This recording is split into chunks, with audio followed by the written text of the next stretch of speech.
우리 기도하고 성경 연구를 시작하겠습니다. 하늘에 계신 저희들의 아버지시여, 저희들이 주님을 더 깊이 알고 주께서 허락하신 것들을 저희의 영의 양식으로 저희가 얻기를 원합니다. 주님, 저희들을 도와주시고 저희의 마음의 눈을 열어주시옵소서. 주의 기이한 법을 볼 수 있도록 하여 주시옵소서. 감사드리오며 귀하신 구주 예수 그리스도의 이름으로 아버지께 간절히 기도드리옵나이다. 아멘. 오늘도 우리가 저번 시간에 이어서 마태복음 25장의 이제 세 번째 비유, 양과 염소를 분별하는 그 비유를 공부하겠어요. 여러분들이 이 양과 염소의 비유를 읽어보시면 아시지만 이 마태복음 25장에 나와 있는 세 가지 비유, 열처녀의 비유와 달란트의 비유와 이 양과 염소를 분별하는 비유는 재림의 때를 위해 주신 비유예요. 그때 살고 있는 사람들에게 주신 비유거든요. 그리고 이 세 비유가 연결되어 있어요. 자, 열처녀의 비유에서 우리가 무엇을 배웠습니까? 지혜로운 자, 지혜로운 자. 많은 사람을 옳은 대로 돌아오게 하는 자들, 이 지혜로운 자에 대해서 배웠거든요. 이 달란트 비유는 뭡니까? 그것을 어떻게, 받은 것들을 어떻게 사용하느냐, 이런 것들을 배웠어요. 우리가 이제 공부할 양과 염소의 그 분별하는 비유에서는 이것도 우리가 정말 어떠한 것의 기준에서 우리가 어떻게 살아야 하는가를 정확하게 짚어준 것이에요. 그래서 이 세 비유가 똑같이 결국은 성품의 개발에 대해서 얘기해주고 있어요. 성품의 개발. 그래서 이 마지막 때에는 정말 모든 사람 각자가 그 성품이 신의 성품에 참여한 자가 되어야 되거든요. 근데 우리가 살고 있는 이 시대 이 기독교계에는 이것에 대한 이해가 전혀 없어요. 정말로. 교회에서 많은 가르침을 베푸는데 사람들에게 성품이 변화되어야 한다. 예수를 닮은 사람이 되어야 된다 말은 하지만 이것이 실제로 무엇인지를 가르치고 있지 않거든요. 그래서 여러분 이 특별히 마태복음 24장과 25장을 연결해서 여러분 꼭 읽으세요. 25장에 나오는 특별히 열처녀의 비유. 여러분은 많이 아시잖아요. 그 비유가 실제적으로 어느 때 발견했는지도 아시고. 그러니까 열처녀의 비유, 달란트의 비유, 그리고 이 양과 염소를 분별하는 비유 오늘 공부하시고 이 세 비유를 자주자주 읽으세요. 이제 마태복음 25장 31절부터 시작합니다. 마태복음 25장 31절 이렇게 시작하죠. 인자가 자기 영광으로 모든 천사와 함께 올 때, 재림의 때잖아요. 그죠? 자기 영광의 보좌에 앉으리니 모든 민족을 그 앞에 모으고 각각 분별하기를 목자가 양과 염소를 분별하는 것 같이 하여 양은 그 오른편에 염소는 왼편에 두리라. 이렇게 나와 있어요. 자, 그 다음부터 이제 설명 여러분들이 이제 읽어보시면 이 양은 오른편에 있는 자들이라 이렇게 표현되어 있어요. 오른편에 있는 자들. 그리고 아버지께 복받을 자들이라. 그리고 또 그들은 창세로부터 그들을 위하여 예비된 나라를 상속을 받을 것이다. 상속을 받아라. 이렇게 나와 있죠. 또 37절에 가서 보면 그들을 의인들이라고 불렀어요. 의인들. 그러니까 여러분들이 의인들 그러면 이 모든 것들을 이제 생각해 내셔야죠. 그렇죠? 의인들. 의인들은 주님의 오른편에 있는 양들이고 아버지께 복받을 자들이고 창세로부터 준비된 그 나라를 상속받을 자들이고. 그렇죠? 그런데 여기에는 보면 그 의인들이 한 일이 나와 있어요. 의인들이 한 일. 우리가 아주 중요하죠. 여러분 저는 의인들 되고 싶은 사람이잖아요. 이 일을 우리가 해야 되는 건데 의인들의 삶이 나와 있죠. 35절부터. 그걸 다 읽어보면 어떤 사람들입니까? 가난하고 고통받은 자들을 도와주었다고 나와요. 가난하고 고통받는 자들을 이 세상에서 가난하고 고통받는 자들을 도와준 것을 의인들의 삶이었다라고 이제 결론이 이렇게 나와 있거든요. 의인들의 삶. 의인들의 삶이 교회를 열심히 다니고 철야기도를 열심히 하고 헌금을 많이 내고 고아원을 운영하고 뭐 그런 것만을 지칭한 게 아니고 세상에서 가난하고 고통받는 자들을 도와준 일을 의인들의 삶이라고 성경에서 주님께서 직접 말씀하셨어요. 자, 한번 이번에 우리는 의인들을 한번 살펴봐요. 그럼 의인들. 자, 그러니까 도와주었느냐, 안 도와주었느냐가 문제였어요. 가난하고 고통받는 자들을 도와주었느냐, 안 도와주었느냐. 이것이 이제 문제였고, 이것을 우리가 영적으로 한번 풀어보면 진리를 아느냐와 진리를 아는 대로 행하고 살았느냐의 차이죠. 그렇죠? 우리는 아는 것과 믿는 것과 아는 것이 하나가 되어야 되잖아요. 우리가. 그렇죠? 바로 그 말씀이에요. 진리를 아느냐 또는 진리를 아는 대로 행하고 살았느냐. 이 마지막 때 재림 때 주님께서는요 오셔서 사람들을 심판하실 때 상급을 주실 때라든지 그때 주님께서 버리신 그 희생에 대해서 한마디도 하지 않으세요. 너 십자가를 몰랐어? 이런 것들로 너 내가 이렇게 죽었는데 너 그것을 몰랐단 말이 이거 갖고 안 하세요. 뭐 갖고 하신다고 나왔습니까 여기? 사람들이 그 양심에 따라서 어떻게 살았는지, 양심에 따라서 가난한 자들과 불쌍한 자들 어떻게 도와주었는지에 대해서 그들을 양과 염소로 분별하신다고 나와 있어요. 예. 자, 제가 이것을 공부하면서 참 놀라운 걸 하나 깨달은 게 무엇이냐면 여러분, 마가복음 10장 29절과 30절에 보면 이런 말씀이 있어요. 주님과 주님의 복음을 위하여 이 땅에서 전토나 가족이나 예? 친구를 버린 자들에 대한 이야기가 나와요. 그들에게 주님께서 이 땅에서도 그들에게 100배나 더 받으리라 이런 약속을 주셨어요. 근데 참 저가 옛날에 이런 말씀 읽을 때는 무엇을 받는 것만 생각했죠. 받는 것. 주신다고 했으니까 100배. 이게 무슨 말씀일까요? 실제적으로. 이것을 이해하려면 이 의인들이 한 일을 주님이 어떻게 정의해 주셨는지를 정말 이해해야 되겠더라고요. 이게 무슨 말씀일까요? 주님을 위해서, 복음을 위해서 가정이나 친구를, 전토를 벌인 자들이 왜 이 땅에서도 100배나 받으리라고 약속해 주셨을까요?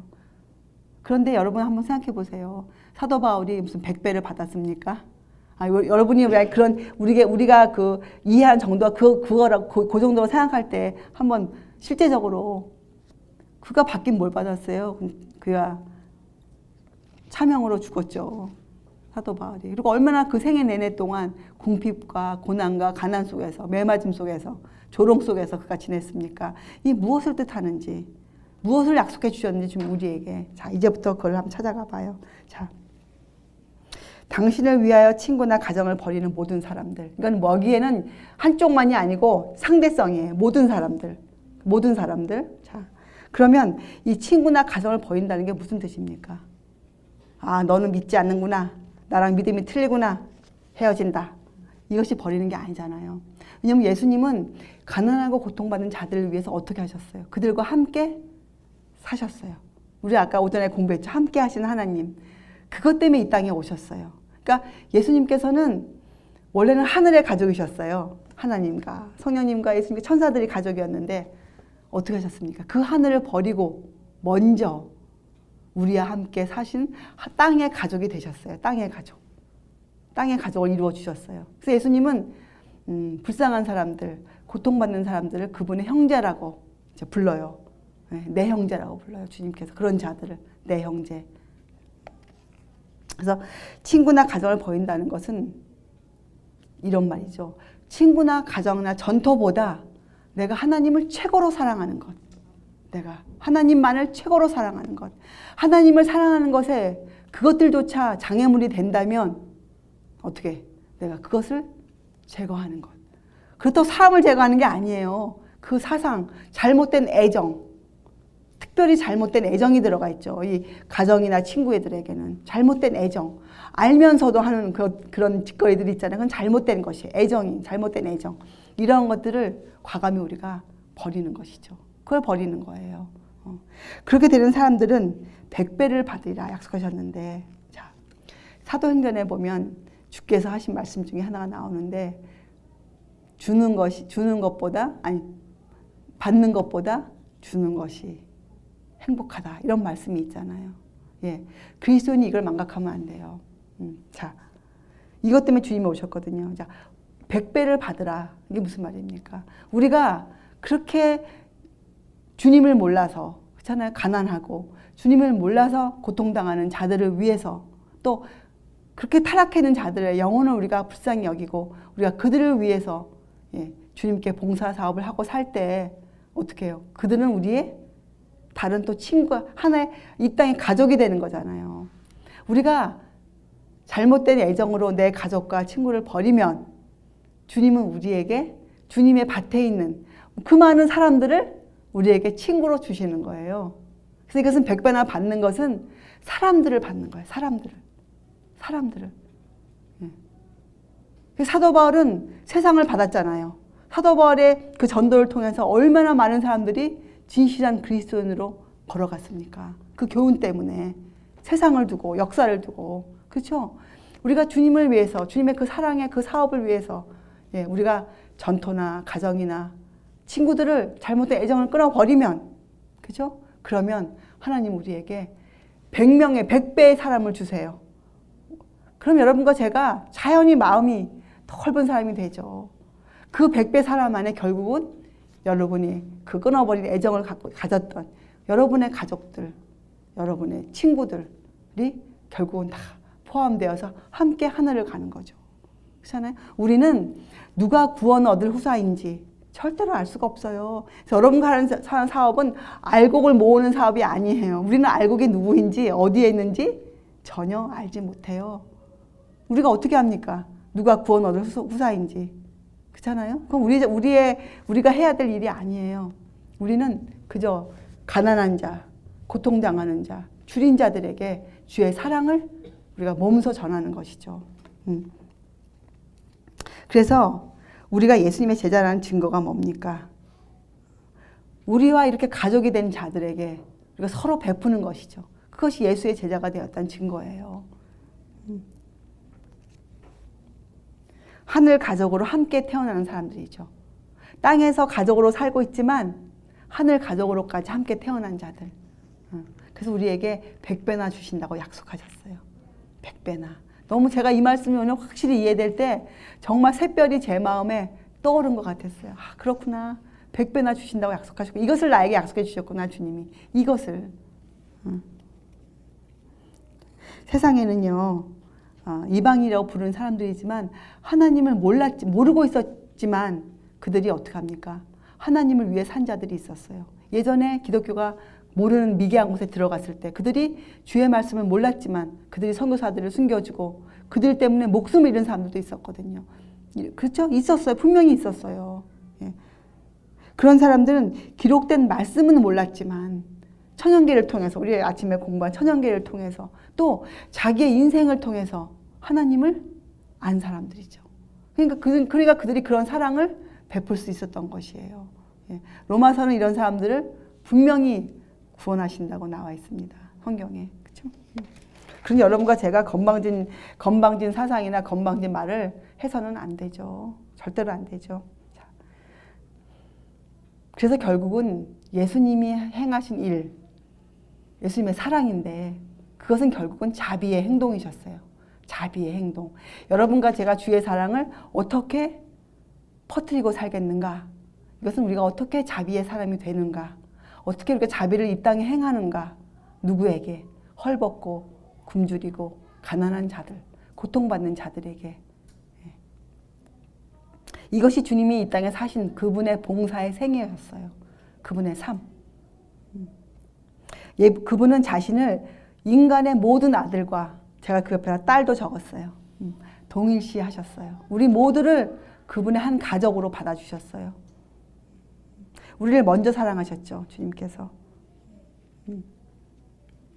그래서 우리들은요, 우리들을 둘러싸고 있는 이 환경, 멸망으로 가고 있는 세상, 싫다. 이제는 그것이 아니고, 그렇죠? 우리는 그 세상으로부터 우리 자신들을 절대로 분리시키면 안 돼요. 어떤 분리의 벽을 절대로 쌓으면 안 돼요. 우리들은 우리의 사상이 나와야죠, 그곳에서. 사상은. 하지만 우리가 그들을 위해서 하는 봉사, 우리의 손과 발이 하는 이 봉사는 그들과 함께 했어야 돼요. 그들과 함께. 주님이 우리에게 그렇게 해주셨던 것처럼. 그래서 하늘은요, 우리를 하늘 가족, 성도라고 부르지만 또한 우리를 죄인들의 형제라고 부르고 있거든요. 죄인들의 형제. 죄인들의 형제. 그리스도의 사랑은 타락하고 잘못을 범하는 죄 많은 자들을 포용하셨어요. 예수님께서는 믿음이 다 된 사람들, 경건의 모양을 가진 사람들을 포용하신 것이 아니고 예수님께서는 타락한 영혼들, 죄 많은 영혼들을 포용해 주셨어요. 막달라 마리아 같은 사람들, 삭개오 같은 사람들을 주님은 포용해 주셨어요. 그리고 주님은 그들의 타락한 그 영혼을 향상시켜 주시기 위해서 하늘에까지 주님 교훈하셨어요. 그래서 우리가 주님의 교훈을 받을 때 우리가 정말 우리는 위치를 알아야죠. 주님의 교훈의 위치. 이것이 주님이 베푸신 사랑이셨고 이것은 결국 자비의 행동이셨어요. 그래서 사랑과 자비의 행동 같은 것이에요. 이것을 봉사라고 부르셨어요. 봉사. 선한 사마리아인의 이야기. 봉사. 그죠? 그리고 사실은요, 이 성경에 보면 이 천사들은 구원을 얻을 후사들을 섬기라고 보내심을 받았잖아요. 그러니까 이 세상에서 괴로운 사람들, 타락한 사람들, 가난한 사람들 옆에는 사실 천사가 와 있는 거예요. 천사들이. 그래서 우리가 가난한 사람들 영접할 때 누구를 또 영접하는 겁니까? 천사를 영접하는 거죠. 100배나 우리에게 약속을 주신 거예요. 100배. 100배의 능력을 주신 거죠. 그러니까. 그렇죠? 100배의 그 가족을 주신다는 것은 그 100배를 도와준 천사들도 우리의 힘으로 주시는 거 아닙니까? 강한 자가 되는 거죠. 강한 자. 이것이 오른편에 있는 사람들의 생애였어요. 예수님의 오른편에 있는 양들의 생애였어요. 의인들의 삶. 자, 이번에 그럼 한 왼편을 돌아보세요. 왼편. 자, 41절에 보면 40절 읽을게요. 40절에 이제 결론이 나와 있죠. 40절에 임금이 대답하여 가라사대 내가 진실로 너희에게 이르노니 너희가 여기 내 형제 중에 지극히 작은 자 하나에게, 그죠? 내 형제 중에 지극히 작은 자 하나에게 한 것이 곧 내게 한 것이니라 하시고. 41절 또 왼편에 있는 자들에게 이르시되 저주를 받은 자들아 나를 떠나 마귀와 그 사자들을 위하여 예비된 영영한 불에 들어가라. 이렇게 심판의 말씀을, 정죄의 말씀을 하셨어요. 이들에게 심판을 내리셨어요. 이들에게. 자, 그리고 이 왼편의 자들 쭉 읽어보면 가난하고 고통받는 자들을 외면한 자들이에요. 우리의 이해 속에 이 말은 다른 말로 하면 그리스도를 등한히 한 자들이죠. 그리스도는 줄이고 헐벗은 자들 자신과 동일시하셨거든요. 그래서 그런 자들을, 주님의 형제 중에 지극히 작은 자를 외면한 것은 그리스도를 외면한 것이에요. 이들은 결국은 뭡니까? 자신만의 쾌락을 위해서, 자신만의 만족을 위해서 산 사람들이죠. 이기심으로 가득 찬 자들이죠. 그리고 이들을 결국 성경은 악인들이라고 불렀어요. 악인들. 이 왼편에 있는 자들, 염소는 악인들을 상징했어요. 악인들. 자, 그런데 그럼 이들은 도대체 왜 이렇게 되었을까요? 왜? 44절에 보면 그들이 질문을 합니다. 하나님께, 그 임금에게 그들이. 어느 때 내가 그렇게 하였는데, 어느 때 내가 그렇게 안 했는데, 어느 때 주님이 그렇게 주님이 되셨는데요. 어느 때 이렇게 물어봐요. 그들이. 자, 이것은 뭡니까? 그들의 죄악에 대한 이해가 없었어요. 그들이 무엇을 하고 있는지조차 몰랐어요. 자, 실제적으로 이건 뭐냐면요. 왜 예수님이 이 땅에 가난한 자로 오셨습니까?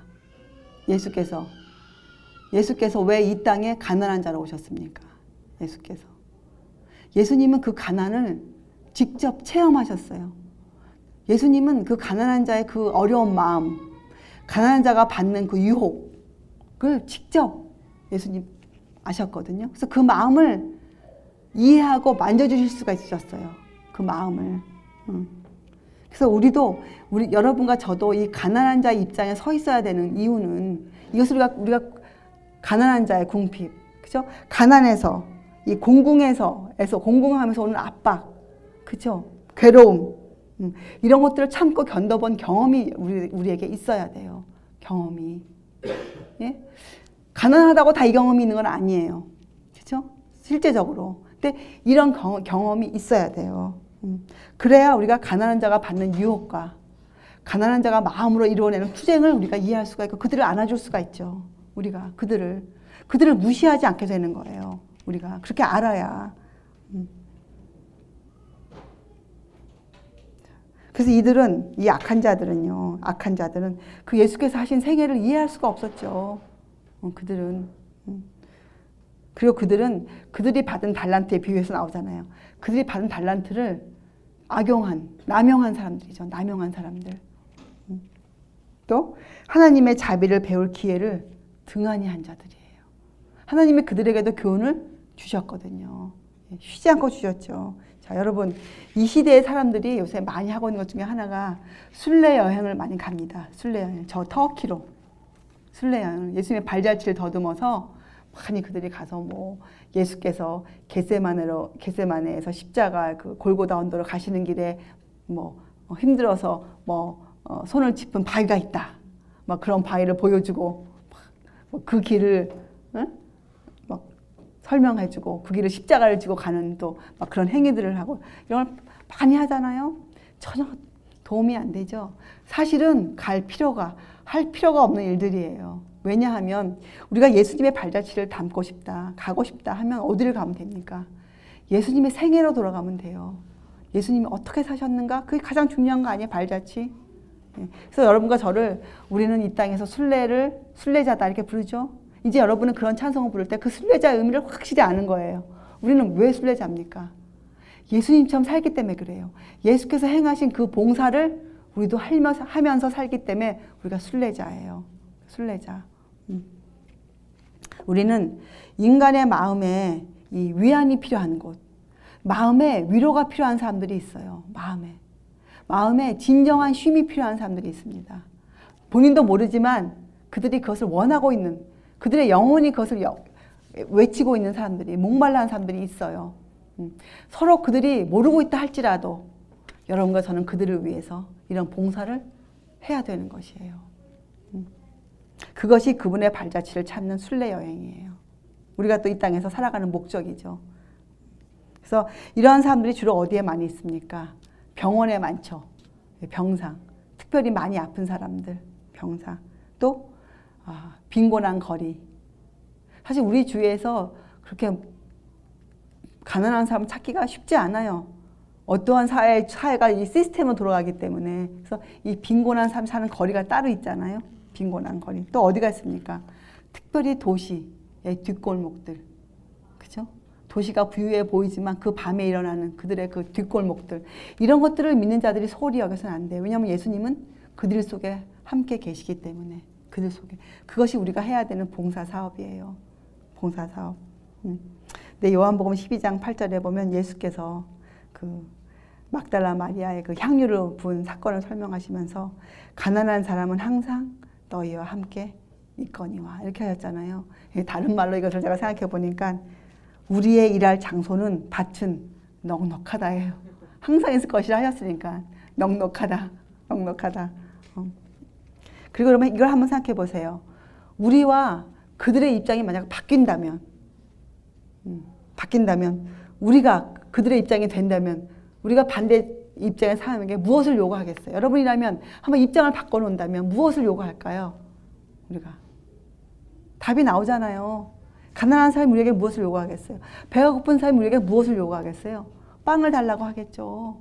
그렇죠? 헐벗은 사람이 보면 입혀달라고 하겠죠. 그 말씀이 지금 이 25장의 말씀 아니에요? 자, 그래서 여러분 우리는 이러한 임무가 있어요.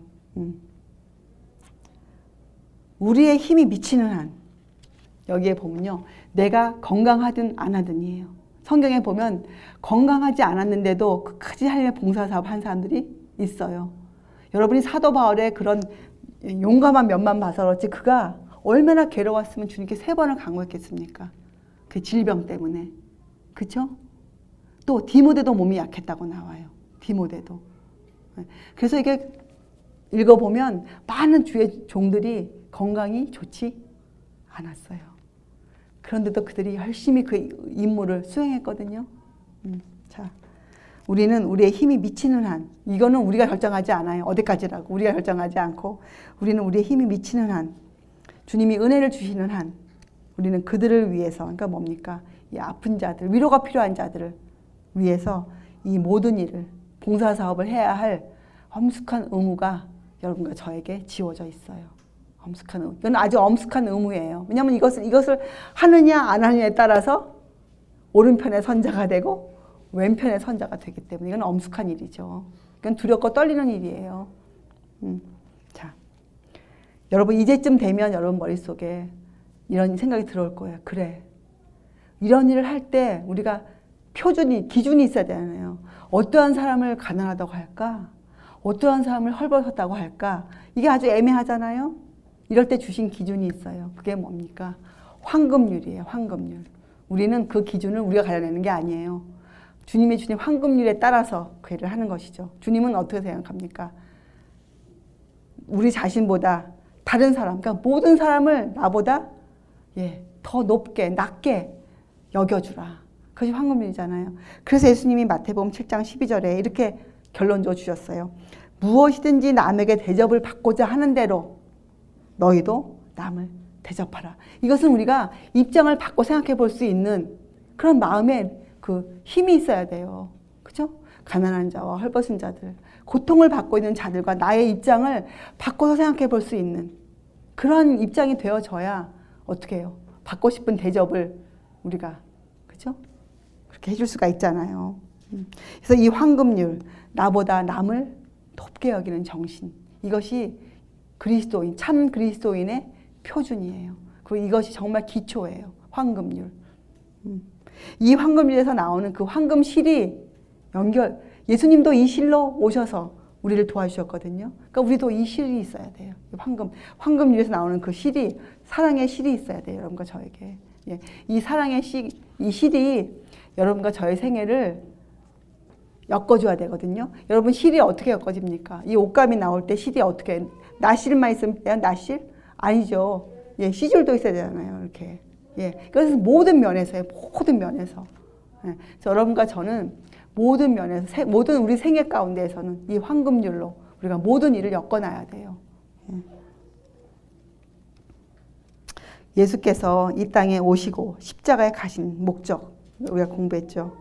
그 목적이 무엇입니까?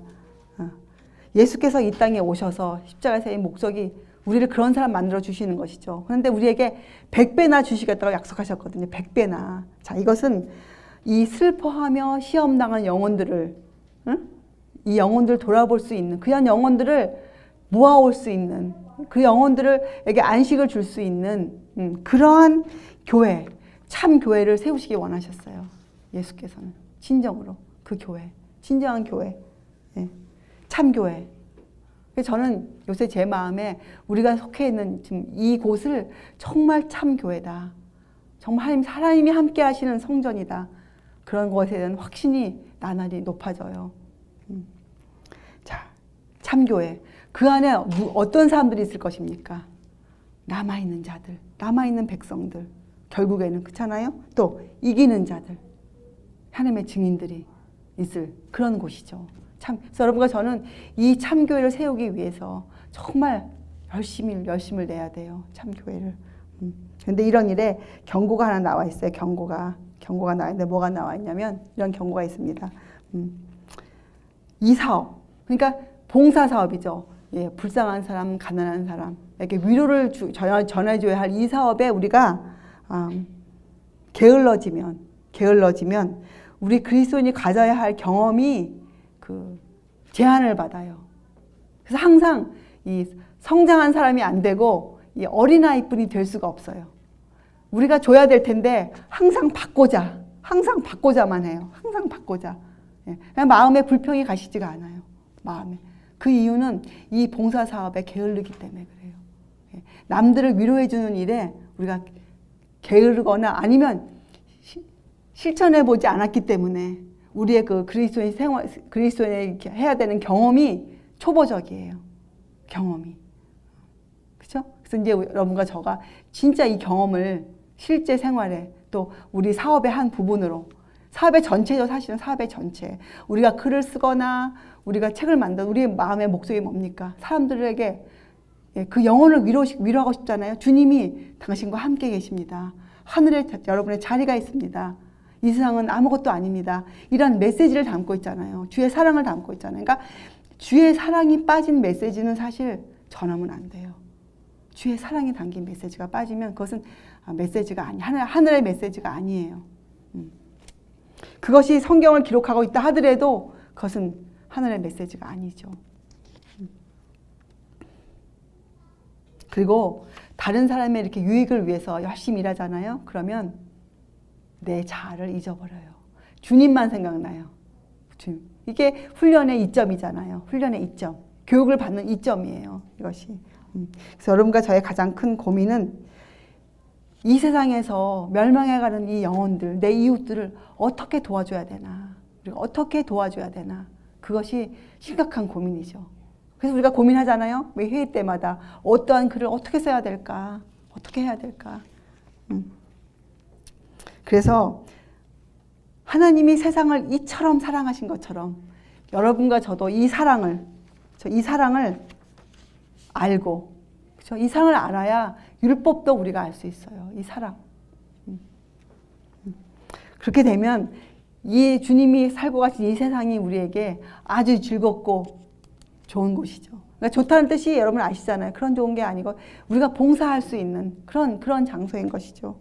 그리고 그런 사람들과 교제는 우리에게도 유익한 것이에요. 우리에게도.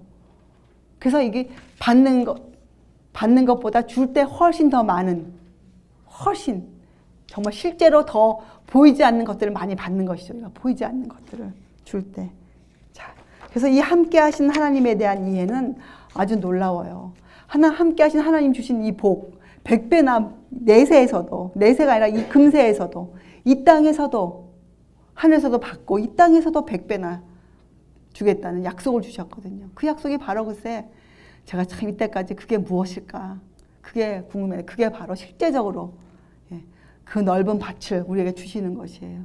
우리들에게. 얼마나 감사합니까?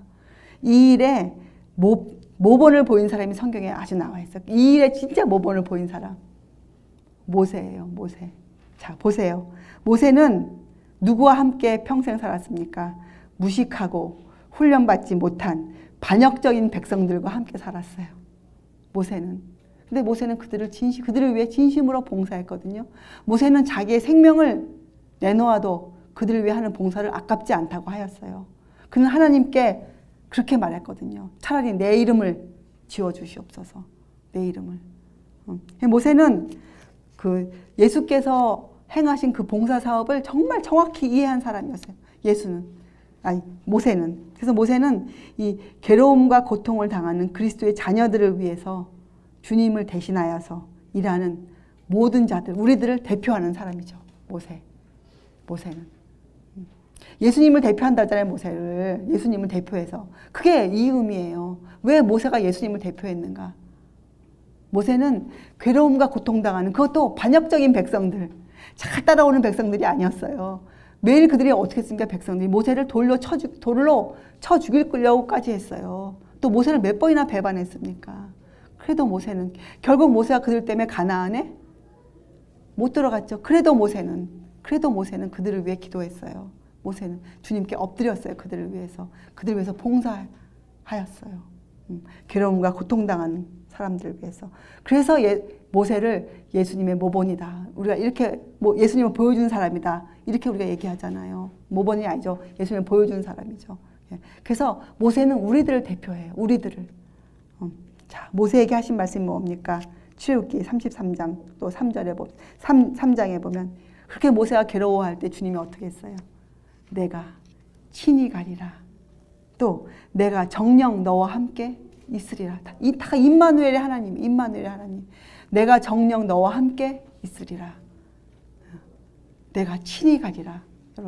여러분 세상에서 부르는 그 보험성가 중에 축복하노라는 노래 있죠. 여러분과 저는 그 노래 부를 때 정말 감격의 눈물을 흘릴 수가 있어요. 모세가 이런 마음으로 주께 엎드렸을 때 주님이 그에게 약속을 주셨잖아요. 100배나 받으리라. 100배나 받으리라. 내세에서도 네가 금세에서도 100배나 받으리라. 내가 친히 가리라. 내가 정녕 너와 함께 하리라. 사람에 대한 사랑은, 우리가 사람을 사랑하잖아요. 사랑은 사실은 하나님의 사랑이 이 땅으로 표현된 것을 우리 것을 표현하는 것 뿐이에요. 하나님이 세상을 이처럼 사랑하사 독생자를 주셨으니, 예수께서 오셨으니, 우리를 사랑하여 주셨으니, 죄인된 우리를 먼저 사랑해 주셨으니, 그렇죠? 예수께서 우리와 하나가 되신 것은 이 사랑을 우리에게 심어주시기 위해요. 이 사랑을 우리에게 심어주고 우리로 하늘의 한 가족, 땅에서 한 가족, 그 자녀가 되게, 주님과 한 형제가 되게 해주시기 위해서 우리를 이렇게 오신 것이죠. 예수께서. 요한복음 15장 12절에 이렇게 기도하셨죠. 내가 너희를 사랑한 것 같이 너희도 서로 사랑하라. 여러분 이제 이 말씀이 이해되시죠? 내가 너희를 사랑한 것 같이 너희도 서로 사랑하라. 이것은 뭐예요? 자비의 행위예요. 자비의 행위. 자비. 긍휼의 마음으로 그들을 섬겨주는 것이죠. 그들을 섬겨주는 것. 황금률을 갖고 그들을 서로를 섬겨주는 것. 서로를 섬겨주는 것. 예. 내가 도움이 필요할 때 그 도움을 즐겁게 받는 것. 또 남이 도움을 필요할 때 내가 즐겁게 그를 도와주는 것.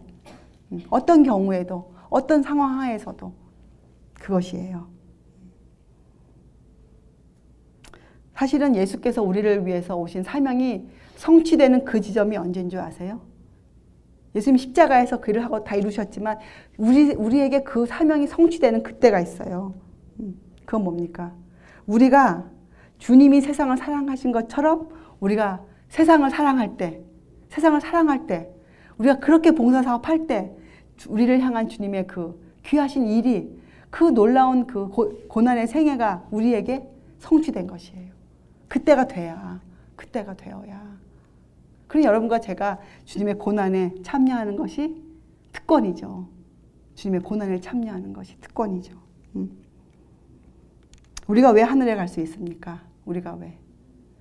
이미 우리 마음에는 이런 하늘이 있기 때문에 우리는 하늘에 가 살아도 전혀 흠이 없는 적합한 자로 되어 있기 때문에 우리가 하늘에 갈 수 있는 것이에요. 준비도 아무것도 안 하고 있다가 갑자기 무슨 특별한 휴거 때 하늘 가 살 수 있는 것이 절대로 아니에요. 우리 마음에 이런 하늘이 자리 잡고 있어야 돼요. 이렇게 살아야 돼요. 이 땅에서 우리가 적합한 자로 이미 꼴지어져 있어야 돼요. 그래 하늘가 살죠. 자, 여러분 끝으로 잠언서 24장을 한번 펴세요. 잠언서. 시편 다음에 나오는 잠언서 24장.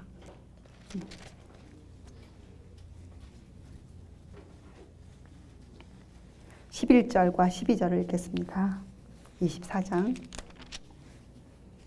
자, 다 펴셨죠? 잠언서 24장 11절.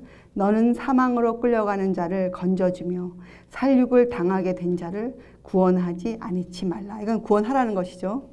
12절. 내가 말하기를 나는 그것을 알지 못하였노라 할지라도 마음을 저울질 하시는 이가 어찌 통찰하지 못하시겠으며 내 영혼을 지키시는 이가 어찌 알지 못하시겠느냐. 그가 각 사람의 행위대로 보응하시리라. 이것과 양과 염소의 비유와는 같은 말씀이죠. 그죠? 하나님께서는 우리가 무슨 일을 해야 될 사람인지를 알고 계세요. 그리고 그 일을 위해서 우리에게 안 주신 것이 아무것도 없으세요. 그 일을 위해서 하늘을 통째로 주셨어요. 우리에게. 예수님을 이 세상에 보내셨어요. 세상을 이처럼 사랑하사 독생자를 보내셨어요. 그리고 그분이 오셔서도 그분 마음대로 사시지 아니하고 하나님의 마음을 가지시고 그분이 뜻하신 대로 그렇게 생애하셨어요. 그리고 우리에게 내가 너희를 사랑한 것 같이 너희도 서로 사랑하라. 이렇게 말씀해 주셨어요. 여러분. 그래서 이 왼편의 염소는 자신만을 돌본 사람들이었어요. 자신만을 위해서. 자신의 마음과 자신의 뜻과 자신을 사랑하는 마음으로만 살았어요. 사랑이 무엇인지 전혀 깨닫지 못한 사람이었어요. 그래서 성경에는 지혜롭지 못한 자, 미련한 자는 하는 생각은 다 죄라고 나와 있어요. 죄라고. 여러분. 아주 놀라운 말씀이죠. 예. 미련한 자 마음. 하나님의 마음을 모르는 자들에서 나오는 모든 생각은 죄입니다. 여러분. 그런데 성경에는 열처녀의 비유에서 우리가 지혜와 미련한 자를 알 수가 있잖아요. 우리가 미련하다 할 때 어떤 사람이 미련한 것인지 알 수가 있잖아요. 여러분. 예. 이제 여러분과 저는 정말 이 염소가 되면 큰일 나죠. 왜냐하면 이 염소를 악을 행한 자들, 마지막 영벌에 들어갈 자로 아주 예수님이 이 결론을 주셨거든요. 결론을. 이 비유에는 결론이 나와 있어요. 우리가 공부한 이 세 비유는 다 결론이 나와 있어요. 결론이. 왜냐하면 재림 때 주신 비유이기 때문에 결론이 나와요. 결론이. 끝이 나와 있어요. 자, 여러분, 우리가 이 25장 의 비유를 통해서 이제 여러분과 저는 우리가 재림을 사모하는 자, 우리가 실제로 어떤 사람이 되어야 하는가, 그죠? 너희가 어떠한 사람이 되어야 마땅하겠느냐, 이런 것에 대한 이해를 이제 우리가 갖기 시작한 사람들이에요. 여러분과 저는 성경을 통해서 이제 각자가 그 깊이를 더해가야 돼요. 그 깊이, 주님을 아는 그 깊이를 여러분과 제가 이제는 정말 더해가야 되거든요, 여러분. 이 일에 우리가 시간을 아끼지 아니하고 또 진짜 이런 봉사사업, 주님을 위해서 내 생애를 드리는 사람. 근데 와, 뭐지? 내가 무엇을 붙잡고 가지? 이렇게 예전처럼 우리가 그렇게 보이지 않는 것이 아니잖아요. 우리 이제 보이잖아요. 예, 주님께서 우리를 어떠한 부르심으로 부르고 계시는지를 우리가 보고 있잖아요. 우리가 성경을 통해서 우리가 그려볼 수 있잖아요. 상상할 수 있잖아요. 어떠한 삶을 내가 살아야 하는지를. 그리고 이제 여러분, 너무 중요한 것은 우리가 그 말씀을 이해했잖아요. 저는 저 개는 오늘 그랬어요. 네 복음을 위해서 내가 잘못된 애정 때문에 생긴 친구나 전토나 내 가정을, 그 잘못된 애정을 내가 버릴 때 주님이 나에게 하신 약속, 이 땅에서도 100배나 네가 받으리라 하신 그 약속이 무엇을 뜻하는지 제가 깨달았다는 것. 그 100배를 내가 꼭 얻고 싶다. 그 100배를 내가 주님을 위해서 꼭 얻어드려야겠다. 그것이 내가 갖고 있는 엄숙한 나의 의무이다. 그것이 내가 인생을 살아야 할 목적이다. 이런 마음이 제 마음에 떠오를 때 제가 정말 많은 일들이 있었지만 너무나 감사하고, 주님께 정말 역시 우리 주님 진짜 나를 내 인생 그동안의 바른 날들을 통해서 나를 인도해 오신 주님, 그런 그 주님의 사랑을 내가 경험해 보는 그런 시간들이었거든요. 그래서 여러분과 저는 앞으로 이 선교부에서 우리가 이 미니스트리에서 이 교회에서 우리가 할 일이 얼마나 많습니까? 예, 참 교회를 정말 세워야 돼요. 그것이 우리가 갖고 있는 이 땅에서 정말 임무예요. 주님의 고난의 길을 걷는다. 그렇잖아요? 고난당하는 자들. 그렇죠? 타락해서 지금 그 괴로워하는 영혼들, 곧 멸망으로 들어갈 사람들을 우리가 이 잠언서에 보면 어떻게 합니까? 사망으로 끌려가는 자를 건져야 돼요. 우리가 사망으로 끌려가는 자들. 예, 그렇죠. 죄의 속임을 받아서 끌려가는 자들. 또 살육을 당하게 된 자들을 어떻게 됩니까? 우리가 그들을 건져내 주어야죠. 우리가. 그래서 여러분, 우리 함께 하시는 하나님을 열심히 알아가기를 두려워하지 맙시다. 어떤 때는 좀 두려워할 때가 사실 있어요. 우리가 왜냐면 아직까지 우리 마음에 이기심이 남아있거든요. 이기심. 버려야 할 것들이 있을 때에는 성경이란 바른 약속들이 어떤 때 두려움으로 와요. 버려야 할 것을 알기 때문에 버려야 할 것을. 예. 잘못된 것들은 버려야 됩니다, 여러분. 특별히 잘못된 애정은 끊어버려야 돼요. 잘못된 애정. 여러분과 제 마음에 온전히 차야 될 것은 하나님의 사랑 하나예요. 하나님의 사랑. 근데 그 사랑을 누가 보였습니까? 저는 이 말씀도 요새 알았어요. 확실히 내가 알았지만 더 확실히 이해한 것은 요한일서에 보라.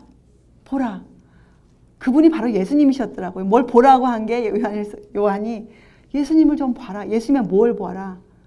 우리 예수님의 얼굴이 있습니까? 뭐가 있습니까? 사진 한 장 없는데 뭘 보라는 거예요. 예수님의 생애를 보라. 예수님을 보라. 여러분, 정말 우리를 위해서 십자가에 돌아가신 예수님을 정말 우리가 그렇게 살아주신 예수님, 진짜로 보고 진심으로 보고 우리가 잘못된 것들은 우리가 정말 용기를 내어서 우리가 떨리는 무릎일지라도 우리가 매일매일 추스리고, 그렇죠? 용기를 내어서 그런 것들을 우리가 끊고 또 이 안에서 훈련을 받아요. 서로가 서로에게 베풀어주고 서로가 서로에게 주고받고 사랑을 나누는 그런 사람들. 그래서 예수께서 내가 너희를 사랑한 것 같이 너희도 사랑하라. 이 사랑을 실천하게 가는 사람들. 결국은 율법을 완성해 가는 자들 아닙니까? 그렇죠? 우리가 정말 우리가 그렇게 아름다운 곳. 그렇게, 왜냐하면 마지막에 여러분과 저는 다 주님께 이런 질문을 받을 것이에요. 내가 너에게 맡긴 양떼 어떻게 하고 왔느냐? 어떻게 하였느냐 이 질문을 받을 것이거든요. 우리는 결국에는 그 날이 오면 양과 염소에 어디에 서 있었는지 주님께서 가려주셔야 돼. 우리를.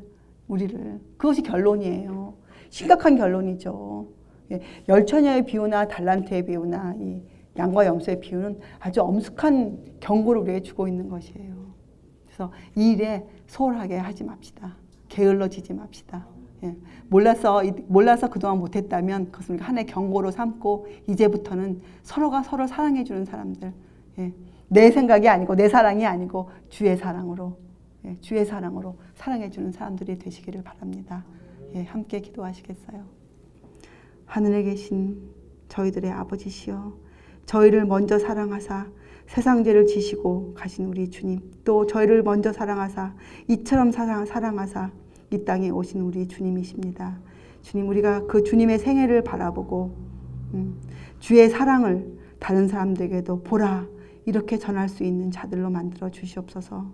저희 생애 가운데 행하신 주님의 놀라운 섭리를 인해 감사를 드립니다. 저희가 항상 기뻐하며 즐겁게 자원하여 주의 길을 걸을 수 있도록 주님 오늘도 저희를 도와주시옵소서. 저희는 무익한 종으로 주 앞에 서기를 원합니다. 주님, 저희는 그저 주님 앞에 주님의 손에 들려진 한 덩어리의 진흙에 불과합니다. 주님, 저희들을 사랑해 주신 우리의 주님께 감사하는 생애로 주께 영광만을 돌려드리는 저희들이 될 수 있도록 인도하여 주시옵소서. 감사드리오며 귀하신 예수 그리스도의 이름으로 아버지께 간절히 기도드리옵나이다. 아멘.